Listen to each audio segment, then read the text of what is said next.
Hello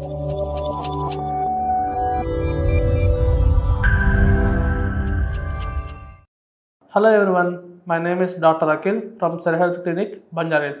మనకున్న busy లైఫ్లో healthy diet balance diet follow అవ్వడం చాలా కష్టమైపోతుంది. మన డైట్లో కంపల్సరీగా ప్రోటీన్స్, కార్బోహైడ్రేట్స్, విటమిన్స్, మినరల్స్ అనేవి తగిన మోతాదులో ఉండాలి. అలాగే ప్రతి ఒక్కరూ ఒక ఎసెన్షియల్ ఫ్యాటీ యాసిడ్ని కంపల్సరీ మన డైట్లో తీసుకోవాలి.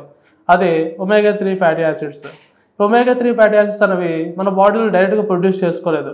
సో ఇవి మనకు ఫుడ్ ద్వారానే అందించాలి.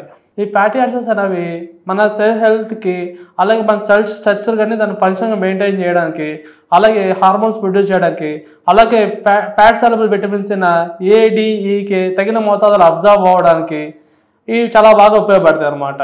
అలాగే మన హార్ట్ హెల్త్ని, అలాగే మన బ్రెయిన్ ఫంక్షన్ బాగా ఇంప్రూవ్ చేస్తుంది. ఐ విజన్ కూడా చాలా ఇంపార్టెంట్ అనమాట. యాక్చువల్గా ఈ ఫ్యాటీ యాసిడ్స్ అనేవి 2 రకాలు, saturated fatty acid, unsaturated fatty acid. మళ్ళీ అన్సాచురేటెడ్ ఫ్యాటీ యాసిడ్స్కి వచ్చేసరికి ఇవి 2 రకాలుగా ఉంటాయి. Mono unsaturated fatty acids, poly unsaturated fatty acids. ఈ omega 3 and omega 6 fatty acids అనేవి పాలీ అన్సాచురేటెడ్ ఫ్యాటీ యాసిడ్స్ కిందకి వస్తాయి. మన బాడీలో ఒమేగా 6 ఫ్యాటీ యాసిడ్స్ అనేవి తక్కువగా ఉండాలి, ఒమేగా 3 ఫ్యాటీ యాసిడ్స్ అనేవి ఎక్కువగా ఉండాలి. అలా ఉన్నప్పుడు మన బాడీ అనేది చాలా హెల్తీగా ఉంటుంది. ఈ ఒమేగా 3 ఫ్యాటీ యాసిడ్స్లో కూడా 3 రకాలు ఉంటాయండి. ఆల్ఫా లినోలెనిక్ యాసిడ్, దీన్నే ఏఎల్ఏ అని కూడా అంటారు. ఇంకోటి ఇకోసా పెంటోనిక్ యాసిడ్, దీనిని ఈపీఏ అని కూడా అంటారు. ఇంకోటి డుకోసా హెక్సోనిక్ యాసిడ్, దీనిని డిహెచ్ అని కూడా అంటారు.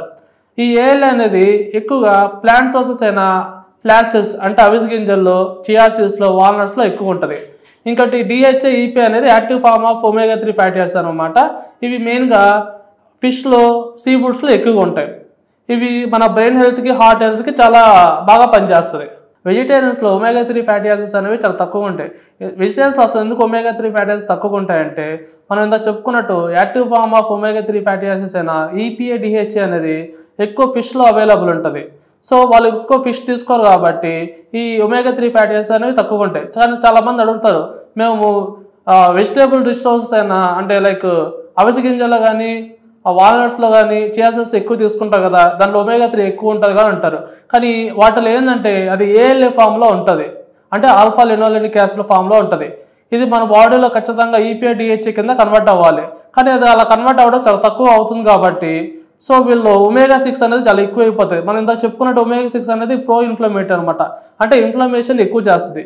దీనివల్ల ఒమేగా 6 ఎక్కువ అవడం వల్ల వీళ్ళకి రకరకాల ఇన్ఫ్లమేటరీ డిసీజ్ అయిన Alzheimer's disease, rheumatoid arthritis, psoriasis, psoriatic arthritis, joint pains, skin problems అనేవి చాలా ఎక్కువగా వచ్చే అవకాశాలు ఉంటాయి. ఇలాంటి వాళ్ళు ఒమేగా 3 సప్లిమెంట్స్ రూపంలో తీసుకోవడం చాలా మంచిది. అసలు మనకు ఒమేగా 3 డెఫిషియన్సీ ఉందా లేదా తెలుసుకోవడం ఎలా? మెయిన్గా ఒమేగా 3 డెఫిషియన్సీ ఉందా లేదా తెలుసుకోవడానికి స్పెసిఫిక్ టెస్ట్లు అంటూ ఏం లేవండి. కానీ కొన్ని సిమ్టమ్స్ ద్వారా మనకు ఒమేగా 3 డెఫిషియన్సీ ఉందా లేదా తెలుసుకోవచ్చు. మెయిన్గా dry skin, dry hair, heart palpitations, అలాగే పూర్ మెమరీ, ఇంకోటి డిప్రెషన్, యాంగ్జైటీ, జాయింట్ పెయిన్స్, ఇలాంటి సిమ్టమ్స్ ఉంటే ఒమేగా 3 డెఫిషియన్సీ ఉండే ఛాన్సెస్ చాలా ఎక్కువగా ఉంటాయి. ఇలాంటి వాళ్ళు ఒమేగా 3 సప్లిమెంట్స్ రూపంలో తీసుకోవడం చాలా ఇంపార్టెంట్. అసలు ఒమేగా 3 ఫ్యాటీ యాసిడ్స్ వల్ల మన బాడీకి ఎలాంటి ఉపయోగాలు ఉన్నాయి? ఒమేగా 3 ఫ్యాటీ యాసిడ్స్ వల్ల మెయిన్గా మన బ్రెయిన్ హెల్త్ అనేది చాలా బాగా ఇంప్రూవ్ అవుతుంది. ఎందుకంటే మన బ్రెయిన్లో 35% వరకు ఒమేగా 3 ఫ్యాటీ యాసిడ్స్తో నిండుంటుంది. ఒమేగా 3 ఫ్యాటీ యాసిడ్స్ ఎక్కువ తీసుకోవడం వల్ల న్యూరో డిజనరేటివ్ డిసీజ్ అయిన అల్జీమర్స్ డిసీజ్, పార్కిన్సన్స్ డిసీజ్, అలాగే డిమెన్షియా నుంచి ప్రొటెక్ట్ చేస్తుంది. ఈ డిమెన్షియా అంటే మెమరీ లాస్ అంటే. అలాగే ఇది హార్ట్ హెల్త్ కూడా బాగా ఇంప్రూవ్ అవుతుంది. హార్ట్లో ఎటువంటి ప్లేక్స్ ఫామ్ అవ్వకుండా, అలాగే గుడ్ కొలెస్ట్రాల్ పెంచి బ్యాడ్ కొలెస్ట్రాల్ తగ్గిస్తుంది. అలాగే బ్లడ్ వెజల్స్లో ఉన్న ఆ ఫ్యాట్ని మొత్తం కరిగిస్తుంది అనమాట. బాడీలో ఇన్ఫ్లమేషన్ వల్ల వచ్చే జాయింట్ పెయిన్స్ అయిన rheumatoid arthritis, psoriatic arthritis, osteo ఆర్థరైటిస్లో ఒమేగా 3 ఫ్యాటీ యాసిడ్స్ అనేవి ఎక్కువ తీసుకోవడం వల్ల ఇన్ఫ్లమేషన్ అనేది తొందరగా తగ్గి పెయిన్ నుంచి తొందరగా రిలీఫ్ ఇస్తుందండి. ఇది శాస్త్రీయంగానూ రుజువు అయింది.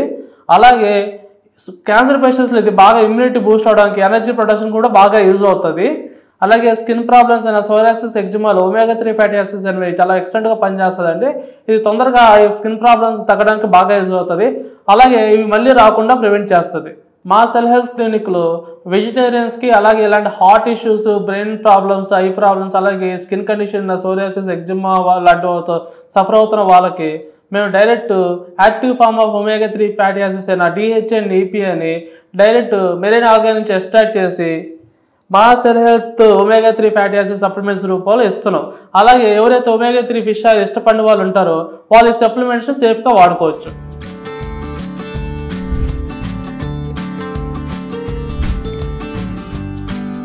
ఈ ఫ్యాటీ యాసిడ్స్ అనేవి మనం మెయిన్గా వెజిటేబుల్ ఆయిల్స్, నట్స్ అండ్ సీడ్స్లో తీసుకుంటామండి. కానీ మనం చాలామంది సన్ఫ్లవర్ ఆయిల్ ఎక్కువగా వాడుతుంటాం. ఈ సన్ఫ్లవర్ ఆయిల్లో omega-3 ఫ్యాటీ యాసిడ్స్ కన్నా omega-6 ఫ్యాటీ యాసిడ్స్ అనేవి చాలా ఎక్కువగా ఉంటాయి. సో వీటి వల్ల బెనిఫిట్స్ కన్నా ఇన్ఫ్లమేషన్ ఎక్కువగా వచ్చే ఛాన్సెస్ చాలా ఎక్కువగా ఉంటాయి. అలాగే జనరల్ పబ్లిక్ కూడా ఈ omega-3 సప్లిమెంట్స్ని చాలా సేఫ్గా వాడుకోవచ్చు అండి.